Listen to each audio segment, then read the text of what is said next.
Welcome, everybody. This is a punctual group and a punctual conference. We're going to get started right away. I'm Alan Blinder of Princeton University, and I'm not going to say anything more about myself except that I was present before the creation of this wonderful center, and it's been gratifying to see it grow, and in particular to see how the submitted papers have grown both in quality and quantity. You're going to get a sample of the quality today. We only have 3. We can't show you the quantity, but these are 3 very interesting, well done, and on topic papers. I'll introduce the speakers in turn. Our first speaker is Kyle Herkenhoff of the University of Minnesota, who's going to speak about changing income risk across the skill distribution. And an editorial remark, very brief.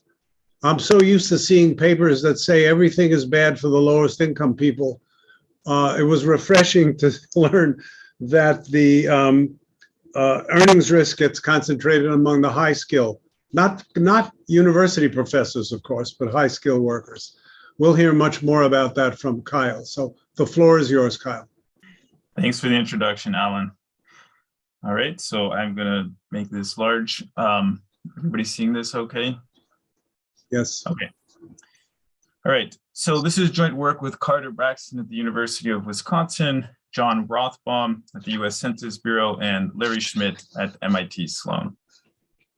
So what we're after in this paper is for whom and why has persistent and temporary earnings risk changed over the last 40 years?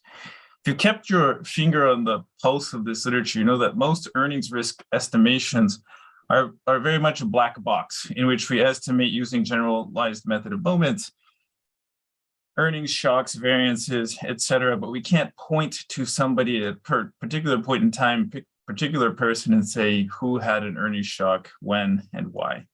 What we're going to do is address this question by Kalman filtering individual earnings series. So you can think of just sticking a moving average through an earnings process as sort of a very stylized way of the way this works, combined with an expectation maximization algorithm. This is going to yield several advances. One, we're going to allow for spells of zero earnings, spells of what we're going to call unemployment, but these are also people who leave the labor force. The expectation maximization algorithm is going to allow us to easily update the parameters of the income process. The updating equations are going to look like generalized least squares. So basically, you're going to run regressions to update your parameters. This is extremely fast and scalable because it's simply matrix inversion. The Kalman filter is going to allow us to recover the persistent transitory earning shocks for every individual in every period. So imagine in your census data set, we add 2 new columns to the data set for every person, every period, the transitory and persistent earnings risk.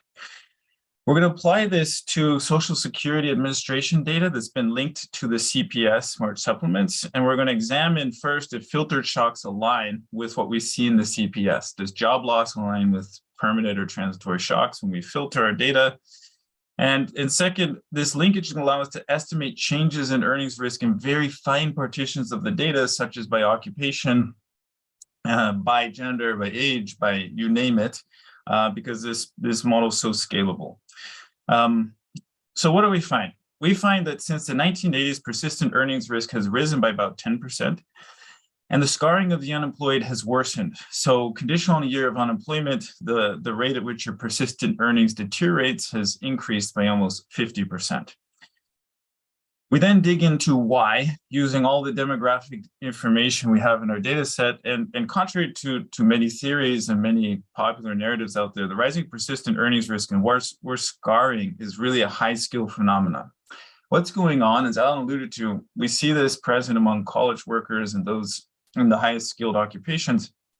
The ladder is getting taller, and conditional on falling off the ladder, this looks like a big increase in risk. So we see that college educated face the largest increase in risk. It's not low skill workers, and it's not men, and it's not low skill men.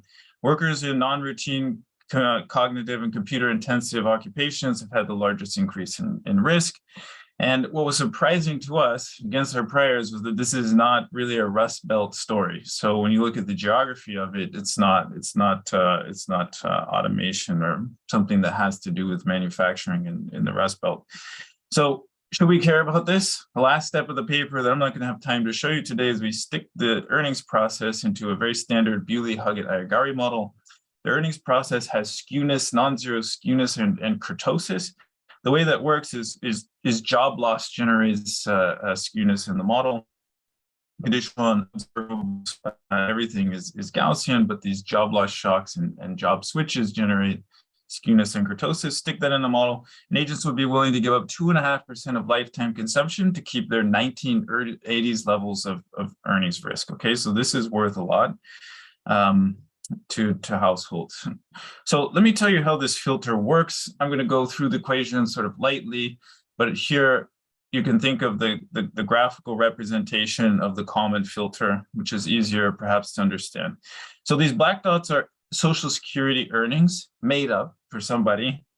And these empty dots here are when they're out of the data set, they have zero earnings or simply none. The data set, they come back and they start earning money again. The blue line is what we're going to label as persistent earnings risk. And the gap between these data points, the Social Security earnings, and the blue line, persistent earnings risk, what we're going to call temporary risk. How do we draw the blue line? We're going to use the common filter. We're going to posit an economic theory for the earnings process, which is log income, YIT, is split between a persistent and a transitory component. The persistent follows an AR1, where F is the degree of autocorrelation. B you can think of as the mean of shocks or a drift up or down. This is going to depend on observables, XIT. Do you have a job? What's your age, etc. And then there's these shocks, these persistent earnings shocks, new IT. We're interested in the variance of those shocks. Transitory earnings risk is given by R. Persistent earnings risk is given by Q. One of the factors in XIT is time. So we're going to let this depend on time. We're going to let this depend on age. We're going to let it depend on occupation, etc. How does this filter work? So during the periods in which you're non-employed, the law of motion for the unobserved state, the Z variable, the persistent earnings, what we don't actually see, the state equation continues to evolve. And there's some drift that's a function of whether you're employed or unemployed. And if you're unemployed, I'm going to note this BU. And if you're employed, I'm going to note this BE. So I'm just going to pull the employment factor out of X. So just notation is a little bit easier to follow. When you're unemployed, there's some variance of earnings shocks. Now, we don't see you in this period of zeros. We don't see anything about you. You can think of this blue line here, this persistent earnings risk, as your latent human capital. And when you lose your job, it continues to evolve. How do we estimate the path of Z? Well, when you re-enter the labor market, the change in average earnings tells us how much you've drifted downwards. And the dispersion in earnings among everybody who's had unemployment spells tells us about the shocks that you faced in your persistent earnings while you're out of the labor force. Then to give you a bit about the data structure, in the SSA, we see a full panel. We see from 1980s, if you were working in the 1980s all the way to the present. In 2 of those years, if we're lucky, we'll see you in the March CPS. And in those years, we'll see occupation, education, geography, and layoff status. If we're lucky, that will coincide with the actual job loss event, and then we can check why you were laid off, reasons for layoff, etc. But it's random where this shows up, okay? All right. The EM algorithm lastly allows us to update these parameters, B, F, R, and Q very quickly using generalized least squares. What we find is a very persistent earnings process, 0.94 autocorrelation, and a very standard level of transitory and persistent earnings risk among the employed. What's new to literature, we don't have estimates of already, is what's the earning risk among those who are unemployed and what's the rate of drift. For every year non-employed, you can think of a 15 percentage point decline in persistent earnings, which is significant. And for those who are unemployed, we see almost a doubling of earnings risk relative to those who are employed. This large scarring effect we're going to show is worsened over time. And I'm going to just blast off to get there because I'm running a little bit late on time. What we do is take the earnings shocks. Our earnings process doesn't use the CPS. What we do is then draw heat maps using CPS data, people self-report, are we on layoff or not? And what we do is on the y-axis, this is a temporary shock that we estimate, and this is the persistent shock that we estimate. And this left panel is for all employed workers. This right panel is for those who are laid off. And what you see is among all employed workers, the darker regions are where there's more mass. People are centered around very small transitory and persistent shocks. When they self-report layoff, we find extremely large temporary and both persistent component to those earnings losses. We view this as a validation of the filter because, again, the filter only used earnings data, didn't actually use the CPS. And when you show up in the CPS, people are saying we had a layoff when we have persistent earnings losses that are large. So I am just going to blast off here and put this main graph up in the interest of time. The middle black line here is our persistent earnings risk for all households. This black dotted line here is what we do if we use a lower earnings threshold. So when we determine who's out of the labor force, this dotted black line is using $1,000 earnings cutoff, and this black residual line here, this main estimate uses about an $8,000 cutoff, which is 2/4 of at the minimum wage. The blue lines are the transitory earnings risk, and in both specifications, we see transitory earnings risk fall and persistent earnings risk rise. We show that this is robust to using the LEHD sample. So this is not sample selection. This is not just CPS SSA data. It's not a change in the autocorrelation. So actually persistent earnings risk is going up. It's not that the shocks are becoming more persistent. We can allow the autocorrelation to change over time. We see no difference. And the same is true for transitory earnings risk. In the paper, we go through why this has happened. We look at college graduates. We see the largest increase in risk there. Rule out Rust Belt related stories. And then because we have the occupation data, we merge this with burning glass, and we find that those occupations that are exposed to the most technology adoption are the ones that have the greatest increase in earnings risk. All right, so I'll conclude there. We've developed a new method for estimating earnings risk. Persistent earnings risk has gone up contrary to several recent findings, and there's large losses from this rise in persistent earnings risk. Thank you. Well, thank you. That was very good and very quick. I'm sure you could have told us a lot more if we had an infinite amount of time. We don't. Our next paper is by Jacob Orchard of the Federal Reserve Board of Governors in particular, on cyclical demand shifts and cost of living inequality. And now we're going to go back to the more normal thing about bad news for low-income people, but with an interesting twist from Jacob. So Jacob, the floor is yours. Okay, thank you, Alan. Let me go ahead and just put this into full screen. Okay, thanks, Alan. Thanks for having me on the program. So presenting cyclical demand shifts and cost of living inequality, I think it goes without saying that anything I present here today are not the views of the Federal Reserve. They're only my views. Okay, so inflation's been in the news a lot recently, and along with inflation are questions about whether or not households of different demographic groups or different income groups experience inflation differently. So there has been some recent papers, for example, by David Argente and Munsab Lee, showing that inflation was higher for low-income households during the Great Recession. Similarly, Xavier Jarvel showed that during the 2000s, low-income households had higher inflation. So what I do in this paper, I ask why, and I present a mechanism through which any shock that lowers aggregate real expenditure leads to higher inflation for low-income households. So this is particularly relevant during recessions. During recessions, we would expect inflation to be higher for low-income households. This is particularly pertinent kind of in the way that Alan was sort of hinting at. There have been a lot of papers that have shown that, things can generally be worse for those that are low income, specifically during recessions, showing that there's higher employment loss for low-educated households, larger declines in nominal consumption.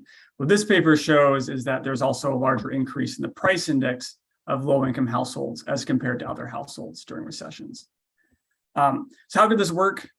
Low-income households spend, they have a different budget than high-income households. So typically, a low-income household spends significantly more on things like groceries, on their cell phone bill, and less on things like entertainment. So throughout this talk, I'm going to sort of call the products that low-income households spend relatively more on, groceries, phone services, et cetera. Those are necessities. Other products are luxuries. If household demand is non-homothetic, then households would cut expenditure on luxuries during recessions.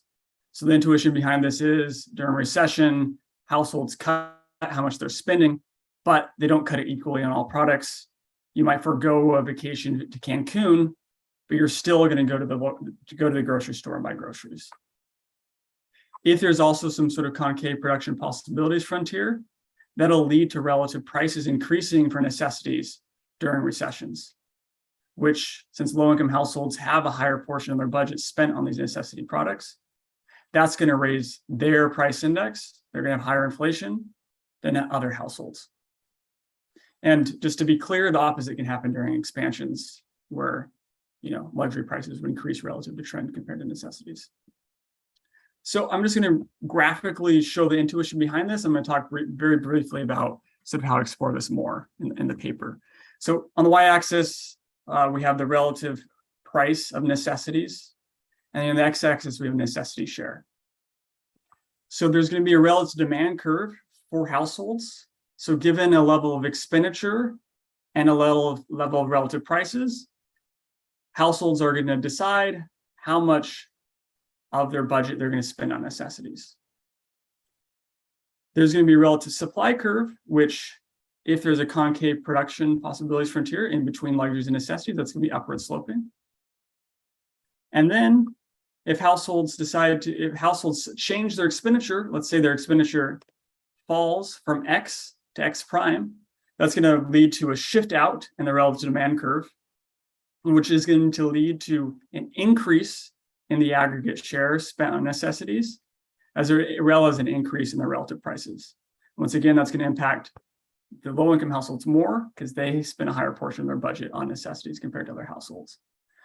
So I'm going to sort of test this mechanism in three separate ways. The first is I'm going to look at sort of establish some new facts using data from the US, showing there's a correlation between the unemployment rate and the relative shares and relative prices of necessity products.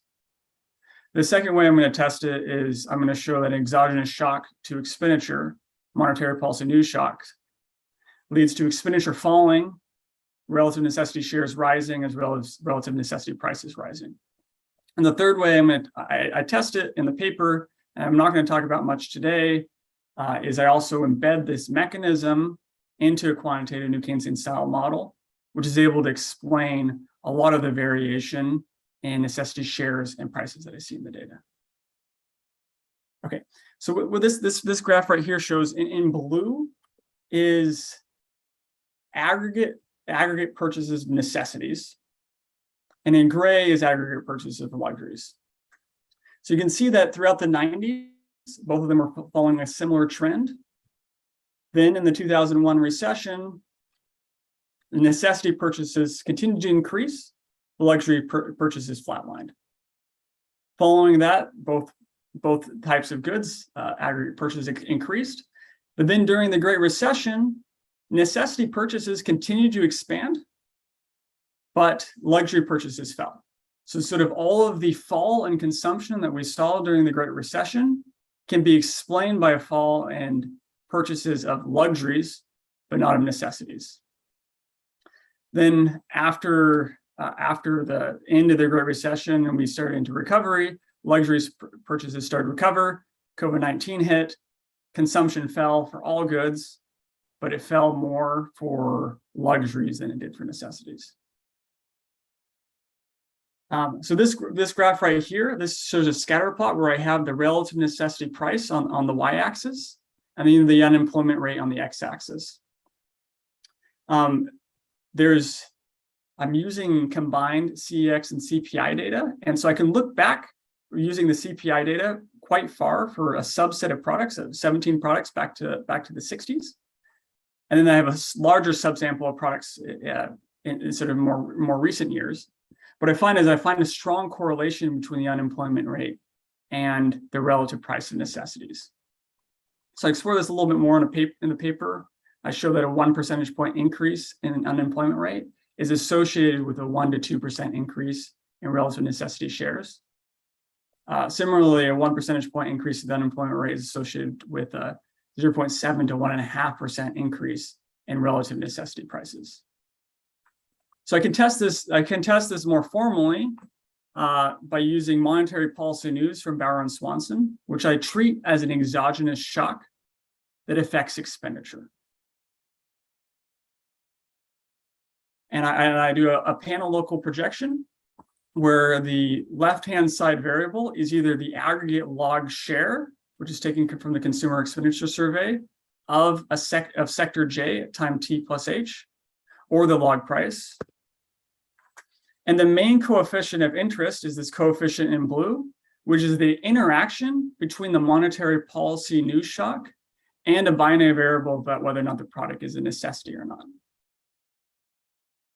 To control for some other aspects of products that may also interact with their response to monetary policy shocks, I also include interactions between the monetary policy shock as well as indicators for whether or not the product is energy or transportation, whether or not the product is a durable good, or whether or not the product is a service, as well as time and sector level fixed effects. So here's a brief preview of the results. The left-hand panel shows the relative necessity share following a contractionary monetary policy shock. So the contractionary monetary policy shock lowers the level of expenditure in the economy, and the aggregate necessity share increases following the shock. So around 2 years after the shock, we see a 10 to 20% increase in the relative share spent on necessity products. In the right-hand panel, we have the relative necessity price following this exogenous monetary policy shock. About 2 years after the monetary policy shock, there is a 5% increase in the relative price of necessities. So both of these things go along with that mechanism I was explaining in the beginning, that if households have non-hypothetic preferences, when there's a shock to their expenditure level, we should see a shift in the bundle of goods that they're buying. And so this is what we see here on the left-hand panel. When there's a shock to the expenditure through the monetary policy shock, we see an increase in the relative share spent on necessities. And here on the right, that sort of tests the second part of the mechanism, which is the upward sloping relative supply curve. Because if there's a shift in demand, which we see on the left, for the relative supply curve to be upward sloping, we should also see a change in prices, which we did. We see an increase in the relative prices. Okay, so just to conclude, paper presents a new mechanism, cyclical demand shifts that lead to changes in the cost of living for different income groups. Specifically during recessions, the cost of living increases more for low-income households. Then I test the mechanism 3 separate ways. I establish new facts showing that the aggregate consumption shifts to necessities in recessions and that relative prices are countercyclical. I show with monetary policy news shocks, which is the exogenous shock to expenditure, that consumption falls, relative necessity shares increases, as well as relative necessity prices. And then finally, which I didn't get a chance to talk with today, I embed that mechanism into a quantitative Keynesian style model. It's able to explain half of the cyclical variation, necessity shares, and prices in the data. And it leads to a shock similar to the Great Recession, low-income households having an inflation rate that's almost 1 percentage point higher than high-income households. Thank you, Jacob. That was very interesting, very comprehensive, and right on time. I can tell that you work at the Board of Governors, but punctuality is one of the great virtues. Well, this was my job market paper, so maybe that helped me get the job at the Board of Governors. Yes. Probably not the punctuality part, but the quality part. Yeah. It was very relevant. So very good. Thank you. Thank you. Milo, who's now at Peking University, has volunteered, I think, unless somebody volunteered you, to do double duty and discuss both of those fine papers. So the floor is yours. All right, thank you, Alan. So let me do it full screen.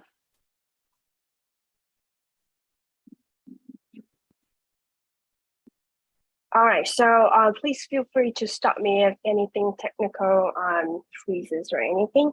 So thanks, Alan, again, and thanks for having me on board to discussing on two papers at the same time. I tried to do this on time. So let me go in the order of the papers that are presented. So the first discussion is going to be on Kyle's paper. So let me just quickly recap what has actually been done in this paper, and I'll just jump straight into the discussions. The question of this paper is to look at for whom has the earnings risk changed since the 1980s. And this is pretty important. So the authors are focusing only on the period starting from the 1980s up to now, actually to 2016 in the data. And these are the four results that they have concluded. So I'll just do it quickly. The first one is that the persistent part of the earnings risk has risen for both the employed and also the unemployed. And offsetting this result, the transitory part of the earnings risk has actually declined. So if you add them together with the residual earnings risk, doesn't really change that much. And they have emphasized it's important to break them into two parts.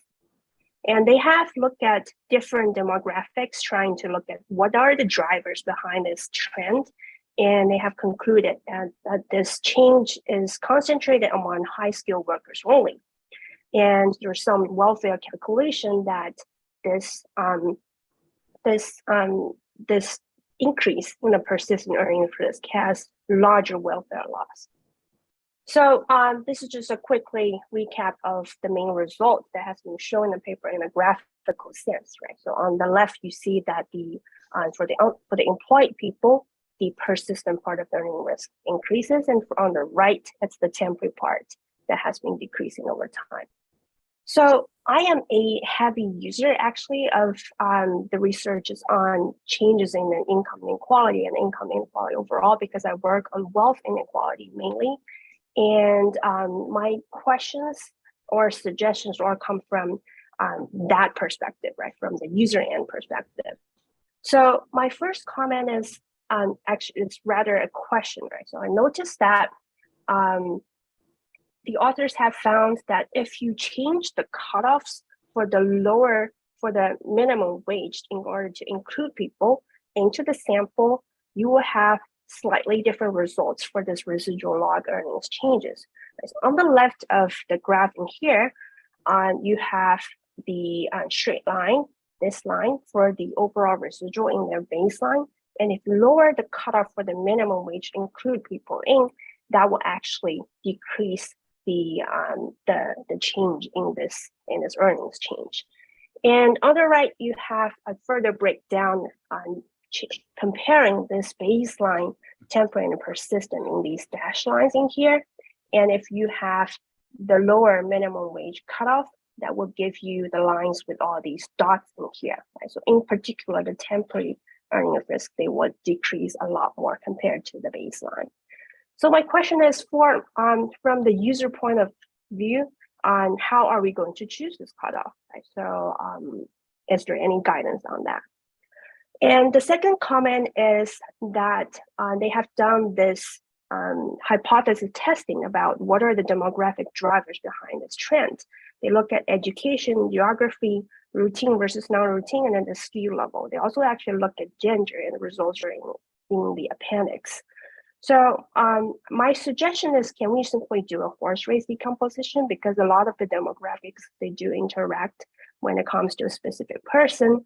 And I think if you do a horse race combining all these demographic variables, we can also generalize if we have more data for the other periods too, right? So it'll be more easy to look at even broader perspective. For example, if we want to data back to the 60s, or if we have more data in the future for after 2020, we can replicate this exercise pretty easily. And then the third comment is about the welfare calculation. If I'm reading the paper correctly, the authors have only done a steady state comparison, right? So quick response, how about the transitory path? And how about just relaxing this steady state assumption at all, right? So what if this is a non-stationary world, right? So what if this change in the persistent or versus temporary earning risk is actually pretty permanent, right? So that is a thing to think about. And last is just a question out of my own interest for research, right? So for people like me who is interested in using this changing earnings risk process, can you do a more simpler calculation for the discretization? People can borrow pretty easily, right? So I noticed that you commented in a paper that is already pretty simple, but to be honest, there's still too many state variables for researchers like us who would like to focus on some of the other parts of the data. All right, so these are all my questions and comments on the paper, and let me switch to the second one, if I may. Thank you, Mi. No worries. All right, my second discussion is on the second paper by Jake, and let me do the same thing as I did for the first paper. Let me just quickly summarize on what the paper has done. So the question is, how does inflation affect households differently across different income levels? And I think the two main outcomes that Jake has looked at are, first of all, prices and the spending share, right? So these are the two things that he's comparing across necessities versus luxuries. And he's only looked at the cyclicality of these things during recessions in particular. So the main results are, first of all, prices do increase more for necessities during most recessions. Actually, 5 out of 7. I found that pretty interesting as well. And spending share, even after you deflate it, right? So he looks mainly at the spending share at the nominal levels because prices are important here too. But even after you deflate everything, they do increase more for necessities during recessions as well.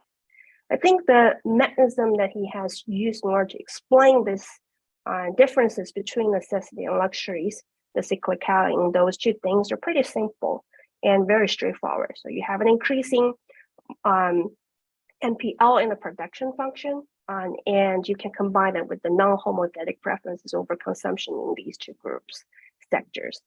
And he also has a quantitative model where we can do welfare calculations. So I think this is a great job market paper. And let me jump into my comments. So first of all, I think it's worth actually showing these two tables. I was thinking whether I should include these two tables. I was thinking maybe he will actually use these two tables anyway, but I think it's very interesting to look at the actual items that are defined as luxury, the top luxury goods and the top necessity products according to his definitions. So just to recap, how he defines these two groups is that just compare the top 20% of the income groups and the bottom 20% of the income groups and calculate expenditure ratio of different items spent by these people, these households. And these are the top 10 for luxury goods. I cannot help noticing that most of them are about like raising kids or raising a pet, right? I think that's pretty interesting. So kids are actually luxury goods nowadays. And these are the 10 products for the top necessities, right? So we can have a look quickly on the left column here. So these are the items that just gives you some ideas in mind to fix the ideas. So my first comment is rather conceptual, right? So these will be questions a little bit difficult to respond to like right now, but this is just for keeping it on your mind. So the first one is the data source, right? So I noticed that mainly the data that has been used are from the CX interviews. And I read a paper recently that the choices of the interviewers, right, so they're not really that random, might actually influence the measurements of the necessities. I think that's something that's worth commenting on. And also about the definitions for necessities versus luxuries. Can we actually define it without income? I know it might be a little bit difficult, but when you define it with the income, it seems that a lot of things that's going with the income might actually drive this. And I also want to, I hope that Jay can think about this actual breakdown, right? So this is just an identity equation where you have income times the average marginal propensity to consume for different categories. That is your expenditure on these two things. So if you have the data on the consumption and you have the data for the income, you have the trends, you have the time series, can we just back out the average MPC for different products? I think that would be something interesting to look at, the actual trend and the cyclicality on this. So the second comment is a pattern that I hope Jake can actually respond a little bit more. In the paper is also the trend, right? So the paper is mainly about the cyclicality, but I cannot help noticing that the trend in the necessity share and also the relative prices are also increasing over time. This is a little bit counterintuitive, to be honest. So he shows that if you deflate everything, like the real PCE, this trend would be actually flatter. So this kind of helps explain probably does the prices increase more in trend, I mean, for the necessity over time as well. I think this is something that you have to address. This is more coming back to the definitions of the necessity and luxuries over different products. This is also the same graph corresponding to before. And then my last comment is that when you're discussing the welfare part of the in a big model, can we have more discussion on the actual potential changes of the targeted policy towards the necessities, right? So can we think about the price subsidies on the supply side, or can we think about targeted income subsidies on the demand side? Right? So these would be policy issues that I think were worth discussing here. That's all my comments for the second paper. Thank you very much. Well, thank you very much, Mee. That was quite a bit of ground to cover in a very short time. And like your two predecessors, you were admirably punctual. I think we're setting a punctuality standard here that may never be reached or matched again. So thank you all for that. I'm going to let both of you paper givers respond to the extent you want after we have the third presentation. So the third paper is by Jacob Robbins of the University of Illinois at Chicago. And it's about a question that I don't know about the rest of you, I've long wondered about. We measure stock market wealth all the time and it changes like 1.5% a day or something like that. But there's also a lot of private business wealth whose value is not at all easy to measure, but that did not daunt Jacob. And that's what his paper is about. So Jacob, the floor is yours.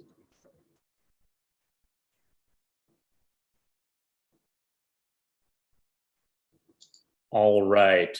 So thank you for that great introduction, and thank you for the organizers for inviting us. So this is joint work with Cole Campbell, who's also at UIC. And I'm going to talk about the value of private business in the United States. So to motivate the talk, I want to talk about two very interesting policies that have been proposed in order to combat the increase in wealth inequality that we've seen in the US. The first is the Elizabeth Warren proposed wealth tax on families with more than $50 million in assets. And the second is the Rob Wyden tax on unrealized capital gains. So currently only realized capital gains are taxed, but Wyden wants to go ahead and tax unrealized capital gains when your assets increase in value. Now, there may be, economic arguments for or against these policies, but there's one important practical application which really jumps to mind with both of these policies. How do we deal with this question of private business wealth? If we want to tax assets, we have to know the value of the assets. But unlike, as Alan was saying, your stock portfolio, you can just go on the New York Stock Exchange and see the stock price. There's no information about what the value of these private businesses are. And maybe you're thinking to yourself, okay, maybe this is just a small problem, right? Do we really need to know the value of my local restaurant? Well, you need to update your priors a little bit, because actually the sales and profits of private corporations are actually of a similar magnitude to public corporations. This is an absolutely massive asset class. And if you look at the wealthiest individuals, so the top 0.1%, these guys that the policies are really trying to target, well, they have an even more concentrated portfolio, which contains private business assets. So for this group, actually about 1/3 to 1/2 of the portfolio is going to consist of this private business wealth. So if I wanted to be provocative, I would say that basically these plans are completely dead in the water unless we can find a way to accurately value private businesses. Okay, so what is our solution to this problem of private business valuation? Well, I told you that you can't go to these stock exchanges to look up the value of private corporations, but what we tried to do is basically the next best thing. So we bought data of private transactions that are sourced from a number of the largest private business brokerages. So these are the guys that are in charge of selling private businesses when their owners retire. And we use this data to just study the determinants of how private businesses are valued in practice. So we look at the different variables that determine, exactly how much these businesses are selling for. Now, after we figure this out, we then take this knowledge of how to value private businesses, and we want to combine it with aggregate data from the IRS to try and estimate the aggregate stock of private business wealth in the US. I want to know the sum total of the value of private businesses that are held by all US residents. And the way that we're going to do that is essentially scaling up aggregate sales and profits from IRS tax receipts to estimate aggregate private business wealth and then capital gains. So we're going to have some new estimates of that. And the main point of comparison for our estimates are going to be existing ones. In particular, I'm going to talk about estimates from the financial accounts of the Federal Reserve. And the main difference between these previous estimates is that right now the Federal Reserve, and this is a simplification, is largely valuing private businesses based upon the book value of assets. And in our modern economy with intangible capital and market power, this may not necessarily reflect the true economic value of these businesses. Okay, so what's our methodology? So the basic idea behind our evaluation is we want to pretend for a second that we are an investment banker or a private equity firm that wants to value a private business. And so how do they do that? Well, what these bankers do, let's say they want to value a pharmaceutical company, is they'll go and they'll look up 4 or 5 relevant sales that have happened recently with companies that are as similar as possible as this pharmaceutical company. So this is known as the market approach. So that's the first step, to find comparable transactions. The second step is you have to scale the transaction to some common variable. This is kind of like if you're buying and selling a house, you might look at how much a house sells for on your street, and okay, that's useful, but it might be bigger than your current house. So you're going to scale it to the square footage of the house. Now, in private business valuation, we're going to scale this to 2 variables, the sales of a business and their profits, or EBITDA. So once we do that, we can construct valuation ratios, or commonly known as valuation multiples. So if a business sells for a multiple of 5 for EBITDA, that means that the value of the business is 5 times that business's profits. Okay, so we, for most businesses, we're going to use valuation multiples of enterprise value to EBITDA and enterprise value to sales. Sole proprietorships are slightly different variables, but basically the same thing. And then we're going to take an average of our 2 valuation multiples to get this, our final valuation. Now, a big concern in using the data is that, unfortunately, the transactions that we see in the data are not necessarily representative of the overall distribution of firm sizes. Transactions are a very selected sample. They're going to be the most marketable businesses. They're going to be the businesses that are, largest and are going to be easiest to sell. So what I'm showing you in this figure is a comparison of the firm size distribution for our private sales. That's going to be in the pink bars. And I'm going to compare it to the overall distribution of firm size, which is going to be in the green bars from the IRS. And I'm breaking it down by the 4 major types of businesses by legal form of organization. So sole proprietorships, partnerships, S corps, and C corporations. And what immediately should jump out to you, at least it jumps out to me, is that the pink bars are further distributed to the right than the green bars. So they're going to be much larger on average.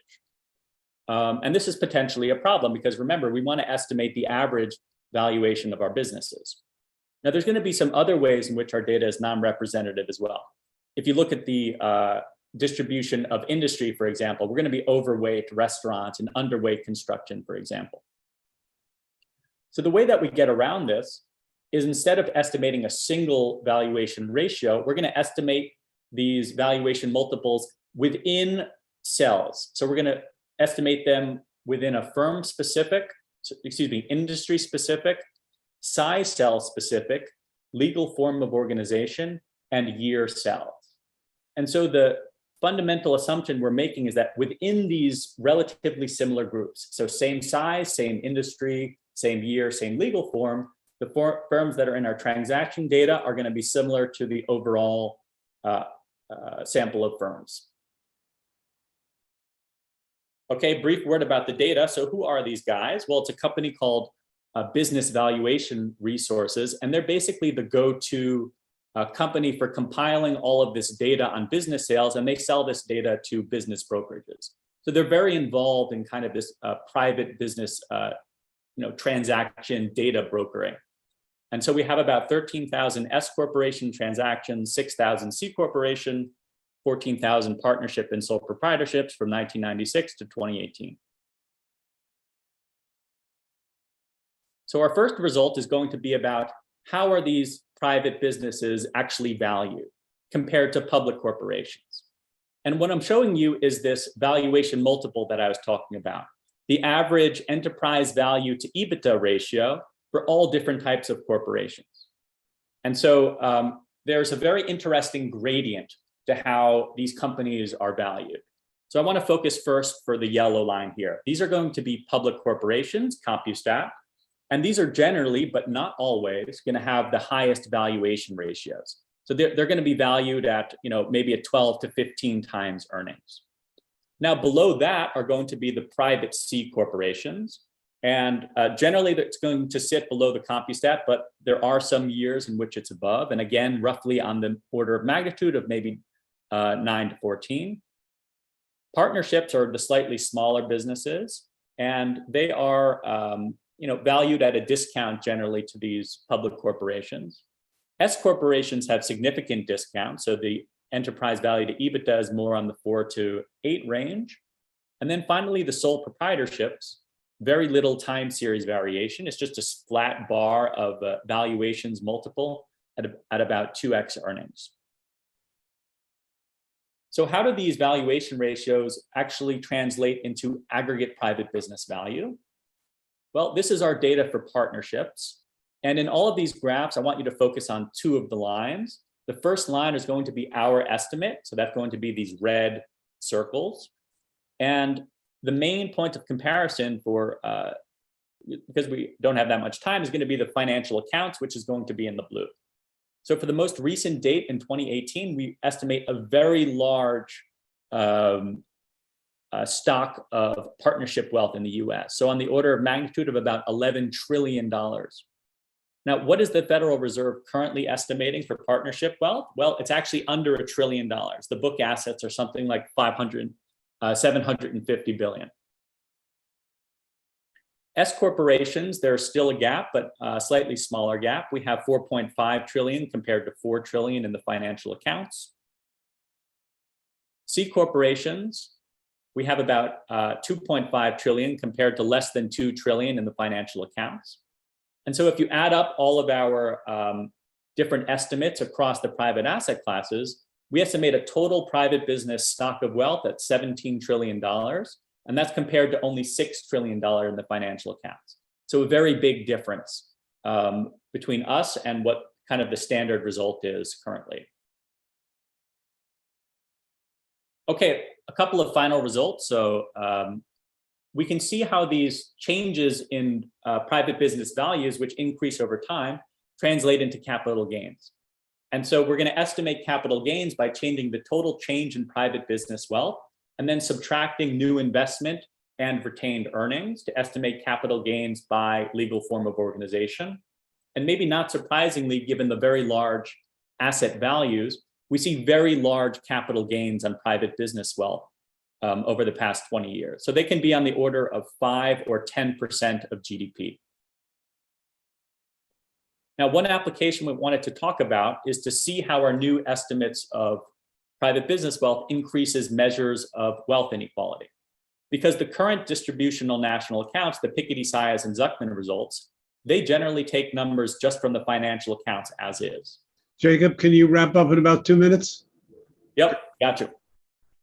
So if we use our new estimates, the top 1% wealth share actually increases substantially. So it's about 34.9% with the old numbers, and with our new private business wealth, it's about 40.3%. The final result is going to be on this wealth tax. So if we update the numbers again with the private business wealth, a 1% wealth tax on the top 0.1% is going to generate a mechanical revenue of 166 billion. But of that, about 2/3 is coming from the private business wealth. So this is a really big deal. And I'll just conclude by saying that these results really have substantial effects compared to the financial accounts, and just to emphasize the economic importance of this asset class. Thank you very much. Well, thank you very much. I don't know which I'm more amazed by, the total or the fact that the SCF got so close to your very careful estimates. In any case, that was a tour de force. Thank you very much. Our discussant is Wendy Edelberg from the Brookings Institution, where, among other things, she runs the Hamilton Project. Wendy, the floor is yours.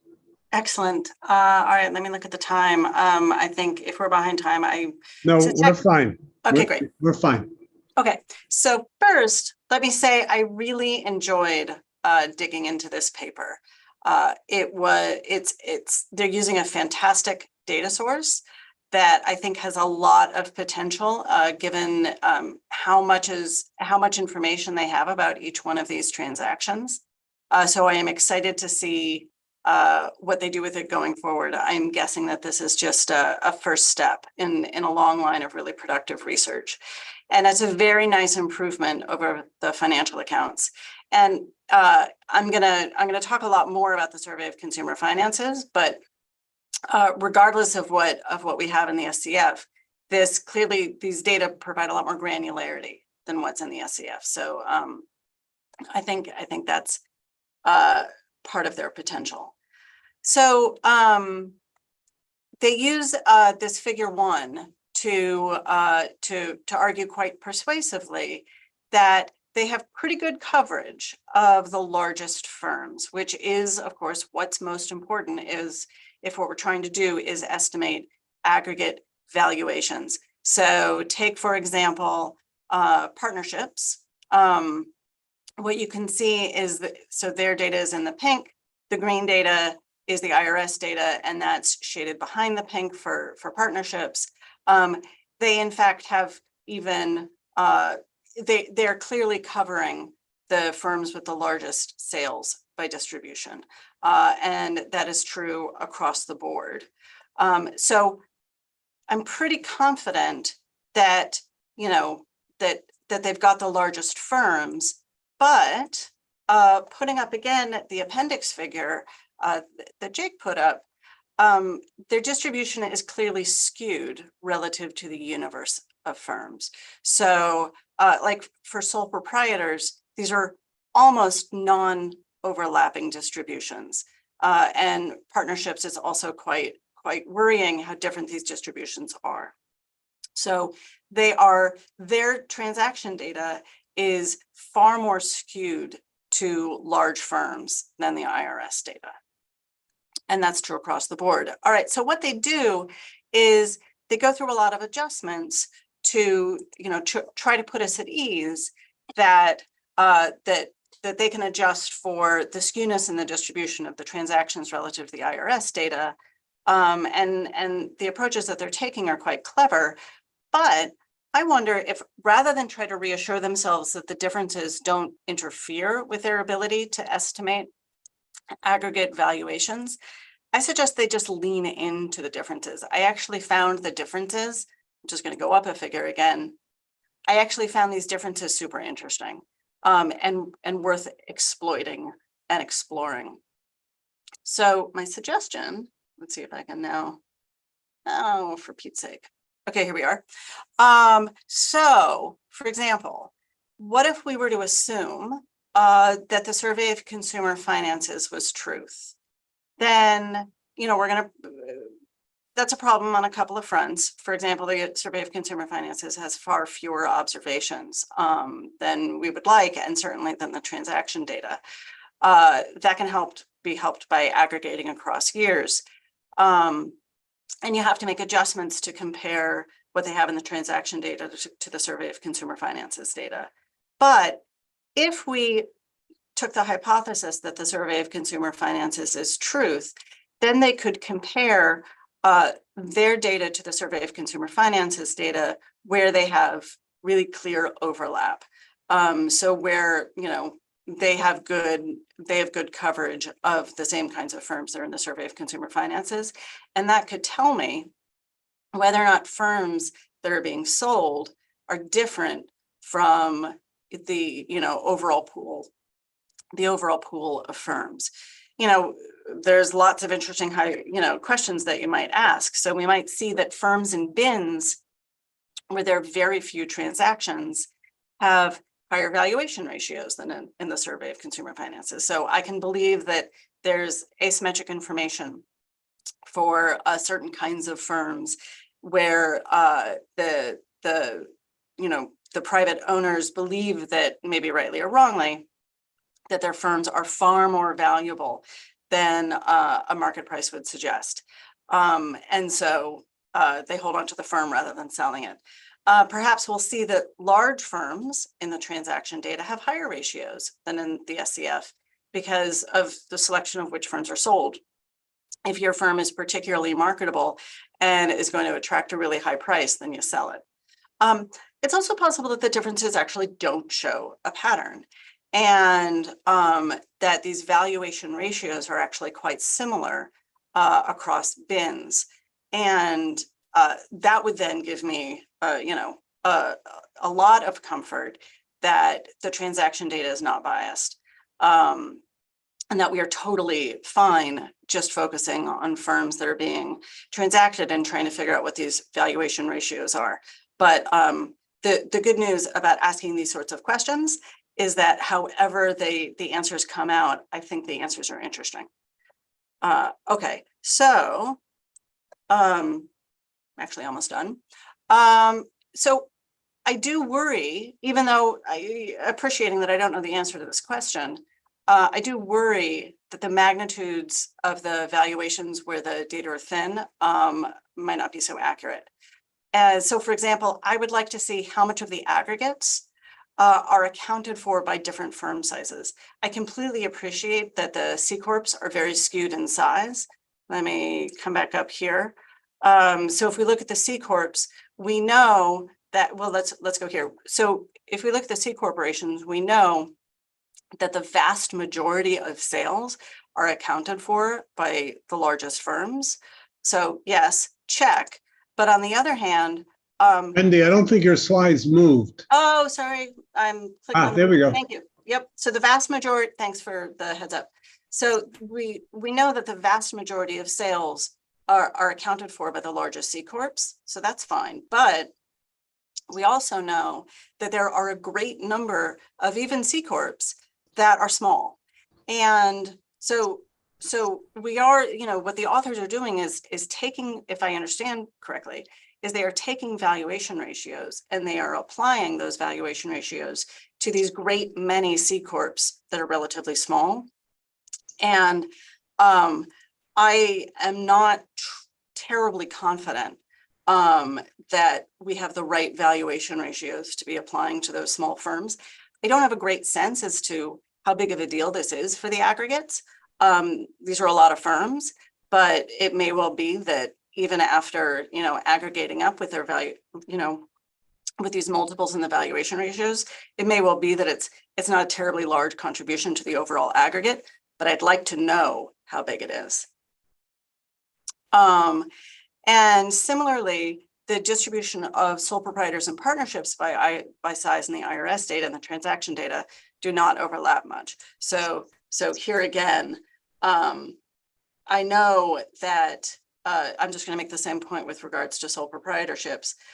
Here again, I know that most of the sales for sole proprietorships and partnerships are done by the largest firms, but I am very worried about the valuation ratios that are being applied to these smaller firms.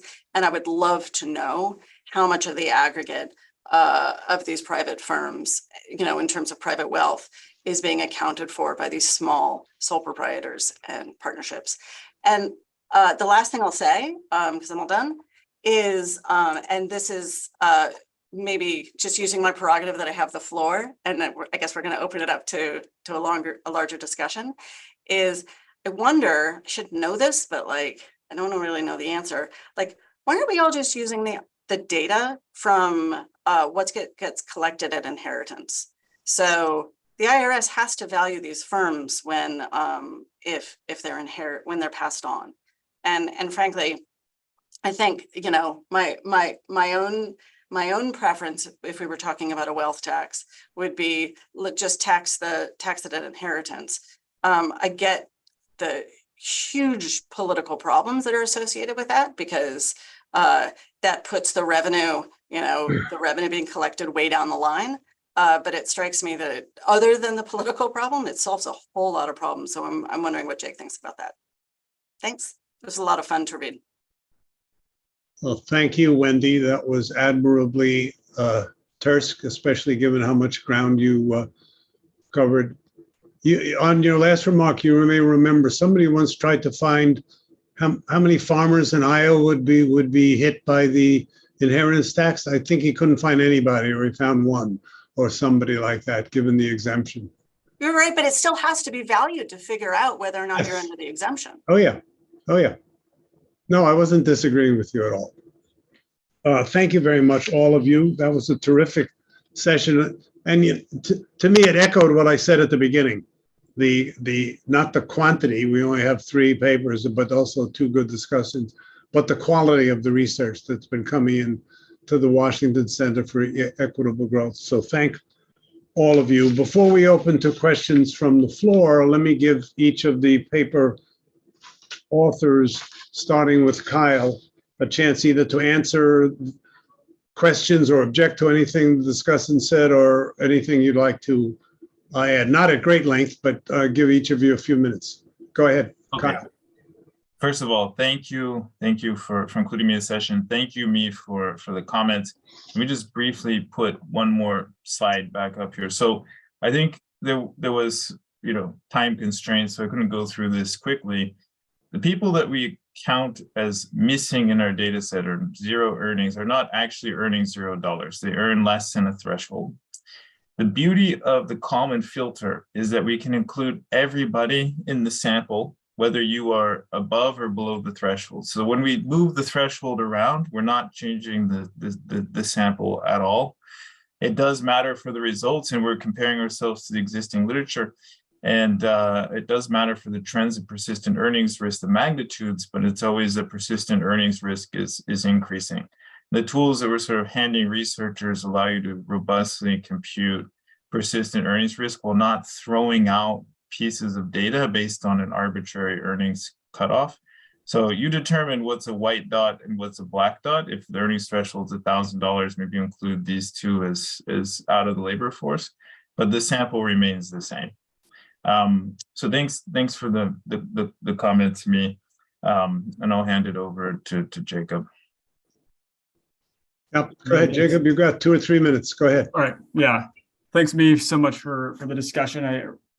It's great to see what you appreciated about the paper. Worked on it for a while, so it's always fun to see sort of what stands out. Just to respond to a couple of your comments, which I really liked. The first was the definition of necessity or luxury. If you sort of could get away from income to make that definition. At least the reason why I'm using the definition that I'm using is I'm primarily interested in how inflation might differ between the high income and the low income households. And so to me, the best starting point was to look at those products for which there's the biggest difference in purchasing patterns between high income and low income households, which is why I looked at the expenditure ratio of those products for low income versus the high income households. There has been some other work looking at, I mean, you mentioned briefly about trends versus the cyclicality, both of the consumption shares as well as relative prices. So as you mentioned, once you we see that prices for necessities, there sort of seems to be a trend as well, where necessity prices have been increasing, at least over the last 2 decades. And this is actually something that has been investigated a lot in Xavier Jarvel's job market paper, where he makes the point that there's this long-term sort of trend in inflation being higher for low income than high income households. And so it does seem that the trend sort of could be explained partially by the mechanism in his job market paper. But once you deflate the share by the trend in price, it doesn't seem like there's a trend in the shares as much. But yeah, I do think that that's something I could discuss a little bit more in the paper. I also appreciate the discussion about potential policy prescriptions. Very good. Thank you very much. Jacob Robbins. Thank You you. notice you have to be named Jacob almost to get on this session. Floor is yours, Jacob Robbins.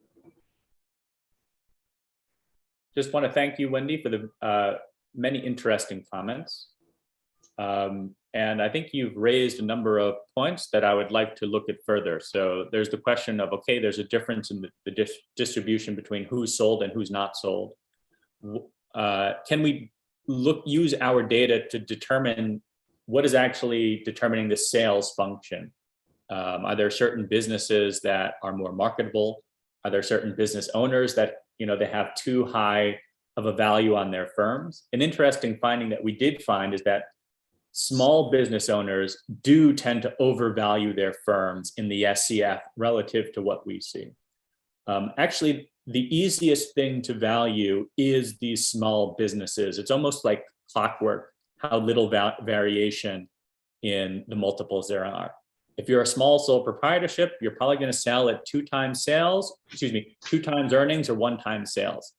That reason, the kind of lack of variation in valuation of small businesses, it actually is what makes me a little bit less worried about your concern, although I do see the concern that we don't quite have the coverage of this left side of the distribution. But the point is well taken, and I think that we can better use some of the, more of the data to try and get at this left-hand side of the distribution. Final comment is about your teaser about, why aren't we using the inheritance tax to actually value these?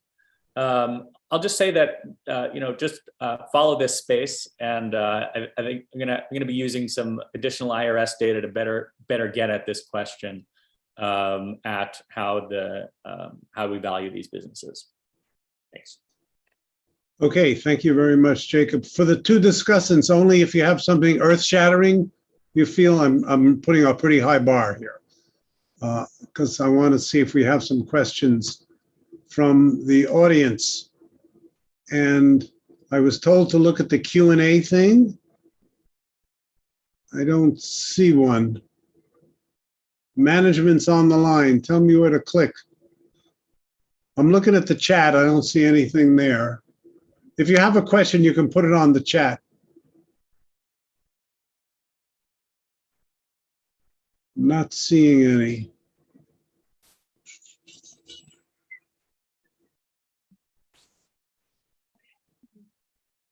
I have some questions if there's none from you. I don't think that the audience has access to our chat. I think maybe, Alan, you have access to some different chat. Yeah. I'm looking for the Q&A. I see, can somebody help me? Sharad, I see reactions and chat. Hi, Alan, the questions would be picked from the attendee hub, where all the attendees are writing, which is. Sorry, I didn't catch what you just said. The questions would be available from the attendee hub. The attendee hub.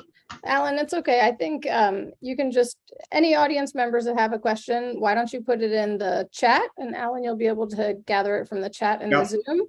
And while they are maybe transferring their questions over, I think, Kyle, you said you had a question. We can remain internal for now. Go right ahead.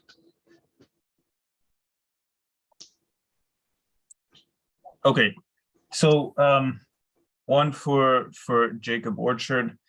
I agree with me that the time trends look non-homothetic, but in the direction you wouldn't expect. I mean, arguments for non-homothetic preferences, people looked at trends in leisure, argued that as we're wealthier, we buy more, leisure. I'm curious about that. I don't understand what's driving the trend in the price of necessities. I mean, if it's curvature in production, what should we see in terms of profits on the other side? And one for Jacob Robbins, which is, I've seen several structural models out there of selection. I think Alan McGrath and Anmol Bandari are working on work related to what you're doing.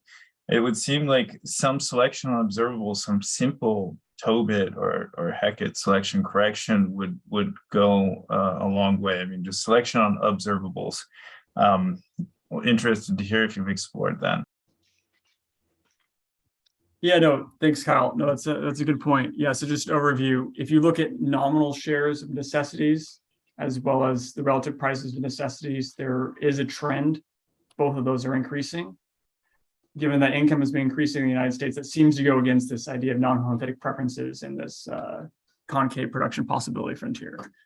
So I think they're both sort of related to the relative prices increasing for necessities. So there's this trend of relative pricing that have been increasing for necessities.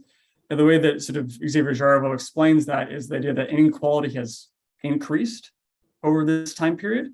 And now firms are sort of more attentive to preferences of high income households. And so they're innovating more for these luxury goods compared to the necessity goods, which is why the luxury good prices have been falling relative to necessity good prices over a long time period.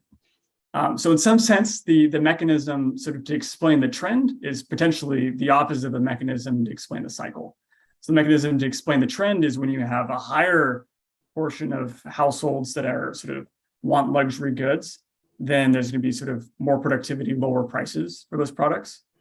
But in the short-term business cycle, when there's a shift from luxuries to necessities or from necessities or luxuries, in that short-term time period, there is no increase in productive capacity. There's only an increase in relative prices. So it's a completely different mechanism potentially to explain the trend versus explaining the cycle. Yeah, I get. I think the point in the business cycle was clear. I'm with me. I think that looking at the trend and using that to potentially identify some more theories here about the curvature of the production function would be useful for the business cycle as well. Okay. Yeah. Thank you. Thanks. I'll look into that. Since there don't seem to be any questions on this attendee hub that I can't find anyway, I want to use the chairman's prerogative to ask Jacob Robbins a question. And it's this. It is frequently thought that we measure well listed companies where there are transactions prices posted every day or every minute for some of them. And what we see with those is what I'll call, well, what Bob Shiller called and many other people have called excess volatility. They're jumping around like mad because of the multiples. Nothing much changed in the business operations of Pfizer. With a bad example because of vaccines. General Motors from 1 o'clock in the afternoon to 2 o'clock in the afternoon, but the stock price moved. I'm wondering what you think we should think about the relative roles of movements in the multiples versus movements in the actual long-run value of a business for these non-listed companies. So it's a very interesting question, because as you say, the average time to sell for our sample is about 200 days. So, selling a business is not like selling your shares of stock. It's a process. And there's, oftentimes there's formal valuation. Let's say you're selling it in a divorce, for example. This is something which is going before a judge. There's going to be brokers presenting and arguing their case, and very, very different than the actual stock exchange. Another related issue to this is the fact that when you're buying a business, you're buying, not just the rights to the profits, but you're buying a controlling right to the businesses. And this is very different, again, than going on the stock exchange and going and buying a couple of shares where you have the right to the profits, but you're not getting any ownership control. Sure. And so that's kind of a way in which these are not apples to apples. There is a premium if, as you see in hostile takeovers, or when private equity buys a company to make it public, buys a public company to make it private, you have to pay a premium over the share price. So beyond the volatility that you mentioned, there is this difference in control premium. And then from a practical point of view, should we take into account that there's a control premium of a private business when we value it versus the public corporation?